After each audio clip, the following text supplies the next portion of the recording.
separate them. Take a look. You make the craziest faces, man. You want to read them a bit? What matters in the end is that they love each other. When we had the boys, of course, they were normal little boys, and just like any other two little babies you'd see, they were, except for being conjoined. I could almost just keep them like this right now, because they're so perfect. They're normal little boys. They're beautiful. They're perfect. They are so funny, and they're happy. They're crazy. Jaden tries to roll off the bed and drag Anais with them. Anais talks, and my favorite thing is to sit here and hear them talking with each other down the hallway. They talk back and forth, and they say, they're beautiful.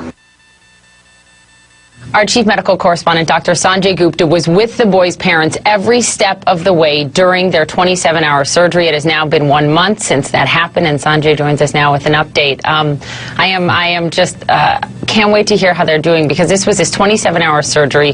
That alone was harrowing enough. The recovery, though, is a really, really long road. But there's some good news, right, from their neurosurgeon? How are they doing? Well, there is good news, and I'm so happy to be able to tell you that. This is a rare operation, as you're pointing out. It's a challenging operation for anybody. 27 hours on 13-month-old little babies, very challenging. But they are doing well, Poppy. They're off the breathing machine. There was some concerns as well. There was concerns about seizures, which have been very well controlled. They're sleeping in separate beds, and I know that's not a medical diagnosis, but it was what it was all about. And I'll never forget Christian, who you just saw briefly, their father, when they wheeled, and he said, "That's my boy." And he never said "that's my boy" before. He'd always said "that's my boys," and it was powerful. But they're doing well. I mean, the hope is that they're going to be able to get out of the hospital and get into a rehab facility. Dr. Goodrich, who you saw briefly there, we've been speaking to him all along. This is how he put it. It's such a rare thing. He's done about more than half a dozen of these sorts of operations, but he was very, very pleased with the progress. And this surgery is so rare. It has only been done 59 times since 1952, right? They'd modeled all of this, but then when they actually started with the surgery, their brains were more fused than they thought. Overall, how do the surgeons think the operation went? Well, it's a really good point, and how it went. And during the operation, even from the time the model was created to the time of the operation, the boys are still growing.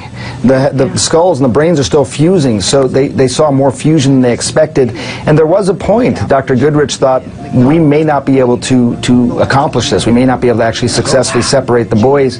Dr. Tepper, who's a craniofacial surgeon, is also a big part of the separation procedure. We talked to him specifically about that. Take a listen.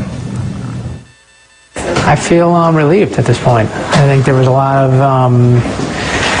concern, obviously, going in. We knew this was going to be a big undertaking, and I think things went as well as we could have hoped at this point. So, again, the part that he was most concerned about, I think everyone was, and it was the longest part of the operation, was separating the blood vessels, trying to figure out, it's like a spaghetti web, trying to figure out who's our Jadens, who are Anaises, and how to most successfully separate them while leaving their brains relatively untouched.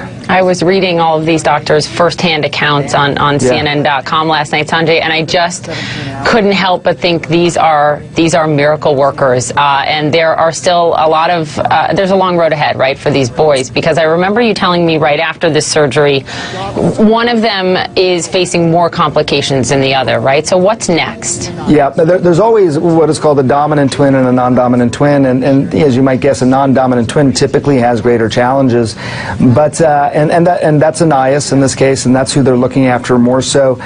But what is next, again, because of the good news so far, is to get them out of the intensive care unit and then go to a rehabilitation facility.